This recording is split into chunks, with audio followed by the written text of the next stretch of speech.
At the top, we have the Red Protoss. Alicia. Oh yeah. Thank you. Tasteless Kelly. Kellyless. There's no Archon for us. Oh, you guys don't have an Archon? Not yet. You're just two Reavers in a At shuttle? the bottom, Blue Terran, we have MVP Noblesse. Thank you. Thank you. Makes me quite happy to not have to do that. It's a very stressful thing for me to do because I don't know. I forget and I don't know what to say. I actually like doing it because I try to catch the timing. That's like my rest time. That's my resting time when I'm casting with Basis. I'm just like, okay, this is the part where I get to be quiet. Okay. So I'll try to do it the next game. We'll let you keep doing that. Good. Thank you, Kelly. I appreciate it. Oh, thank you. You're doing more work for me. All right. So pretty standard so far in the openings, as TVP normally is up to a point. You know, that really just doesn't change much until we get out the first ranged units. Now, this map is not... I mean, we've talked about this a lot of time before, about this map being very good for TVZ, this map being very even for TVP. Yeah. But the choke in this map, I'm sorry, I just have to say, the choke is so good for force fields. If your force fields are very strong, like Huck, yeah, you're gonna be able to cut the Terran army into half very easily, and that's where the real micro comes in. I like to see Protosses with a lot of high micro. Yeah. You know, I think that is maybe the most important thing from a professional Protoss right now in StarCraft 2 is great force field micro. You have to put them down in the right places, and if you do it just right, you're going to smash a lot of armies that would have killed a lesser Protoss. That's right. You're completely right.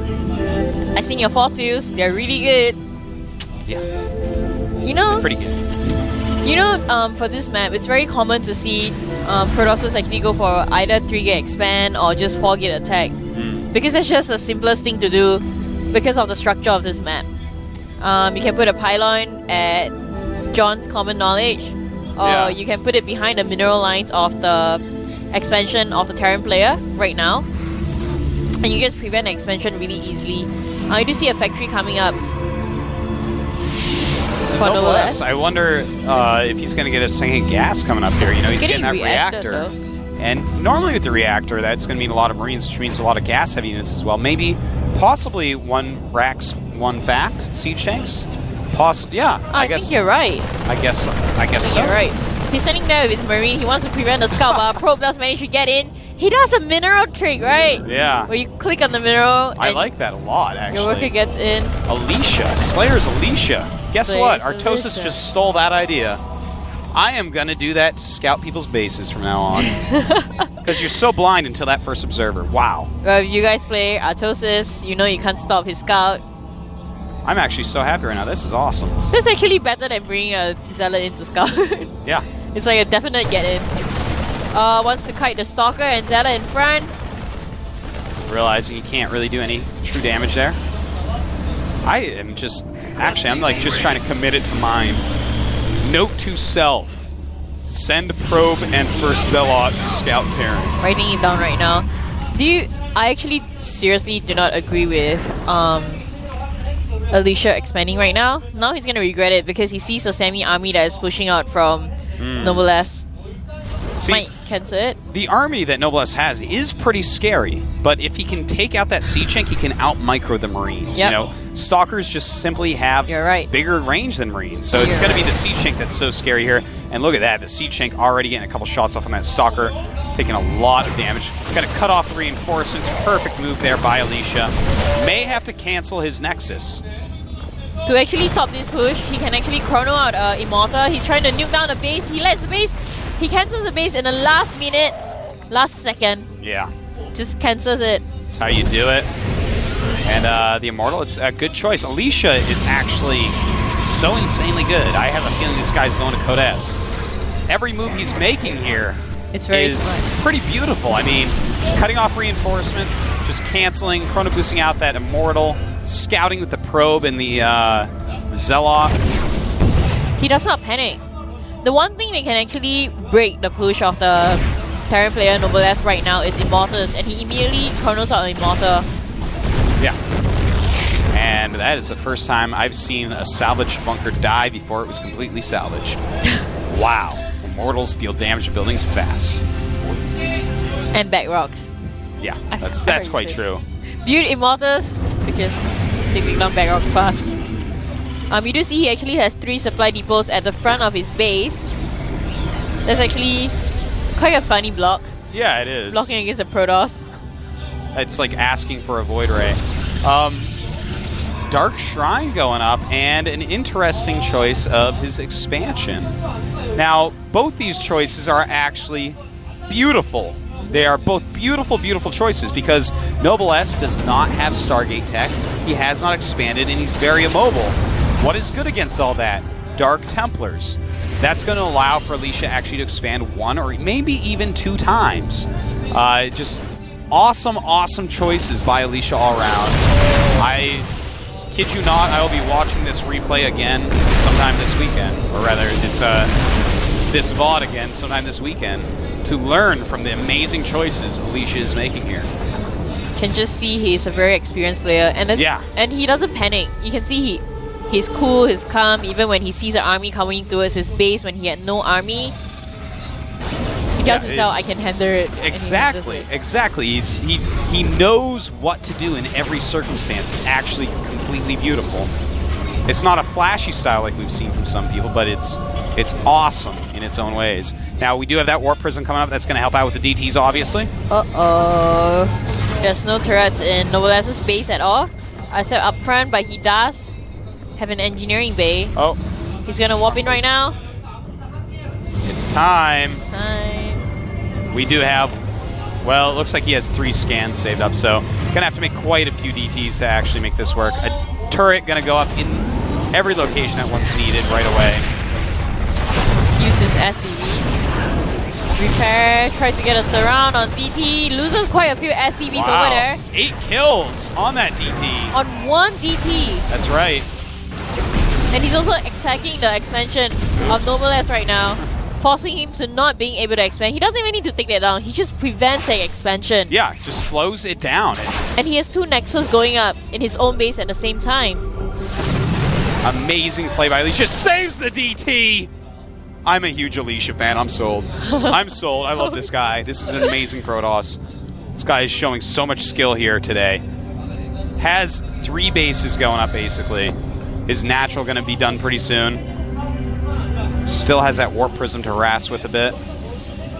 We just do not see enough harassment with Warp Prisms. Looks like Alicia is free ahead right now. Takes a Marina. Gonna come in and try to harass Noblesse. Might actually do quite a bit of damage to the barracks right there. Finally, he does kill off that Dark Templar, but it cost him a mule, and it got like 5 kills right there. Damaged a lot of stuff. Just great play. And look at this. He's going to warp in some more DTs now. This is just...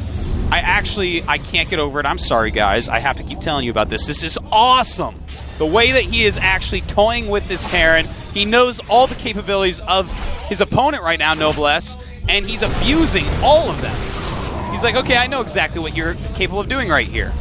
And so I'm going to react in these ways, and I'm going to tear you apart, just piece by piece. And if you actually saw, although he warped in 2 DTs, he only brought 1 in. Yeah.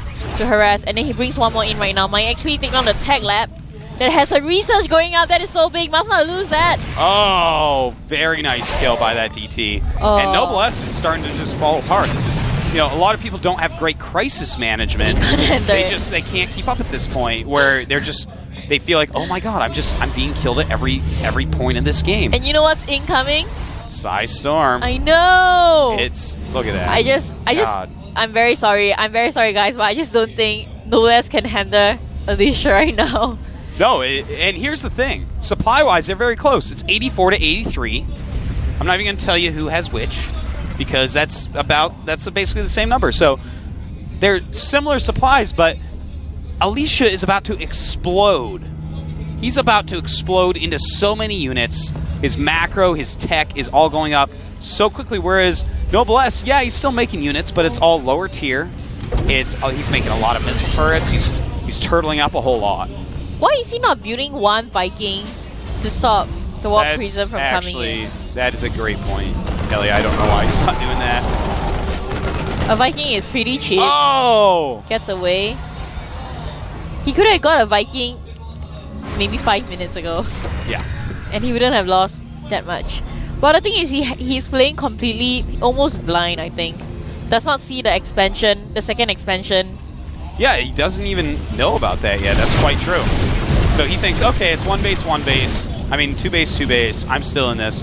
Well, you are still in it, but it's 3 base against 2 base. And you're about to get stomped a bit. Yeah, he has 34 SCVs up against 57 probes. Mitosis, this is not looking good for Noblesse. No, it is not. Look at all that beautiful tech, all those beautiful warp gates. He's making 2 forges at home. And here comes the attack by Noblesse. And this attack is so important. Realistically, Noblesse has no idea how outclassed his army is going to be in a moment. Now, right this second, the second we're living in at this moment, he's fine. But, oh, Kydarian Amulet is actually done researching. Never mind, he's not fine. He's not fine. He's not fine. It's going to be gross. Watch. You guys are about to see grossness. Here he comes. Do not let your children watch what is about to occur to poor Ah, doesn't lose. Doesn't even lose a Templar there. Trying to take down his own background so he can save his second expansion. He doesn't even know there's a second expansion. No, he has no idea. Good size storms. Damaging up everything very, very well. Making an Archon right away. Archons are good. Storm. And here we go. Charge Zealots and Immortals taking out the Siege Tanks. And yeah, that is called How to Play Protoss by Slayer's Alicia. I have to say, Noblesse got schooled today. Yeah, he did. Alicia playing really a perfect game over here. And Noblesse is good. He beat Maka. Maka's a great player. Noblesse went through him to advance, but Slayer's Alicia showing that he is, in fact, one of the best Protosses in the world. The decisions we're seeing here, now there's other Protosses that I love to watch currently, like Hongun Prime, like a lot of them. I mean, Younghua, Seed, and they all make great decisions and all, but just the way that Alicia is playing this game is like music to my eyes. Noblesse would definitely know something is wrong. He's thinking, why does he have such a big army? He has High Templar. Do you see what he's upgrading right there? Water. Box Bay. Thermal Lance. He's tech switching to 2 Robo Colossus from High Templar, realizing, okay, now that I've gone High Templar, you're probably going to start countering that. LOL, I'm going to stay 1 step ahead. I'm going to get Colossus while making Nexus all over the map. I'm telling you guys. I'm telling you, Atosis is so excited about Alicia right now. He's in love with Alicia. But let's not tell Tasteless that. He doesn't have to know. Yes, please. Keep it quiet between us. Keeping up full pressure and taking complete map control. Alicia doing so well for himself over here. Does have Ghost up, but that's gonna prove to be very useless once he sees the Colossus that are coming out. The thing is, he has 0/0/0 Vikings on the map. That's like the one thing that can counter and save his army, but he does not have that. You know, he's thinking, okay, you have High Templars, Ghosts, here we go. But again, as we mentioned before, the switch over to 2 Robo Colossus is perfectly timed. He's got the economy to back it up very easily, and basically there's going to be 0 units that Noblesse has that's good against Colossus.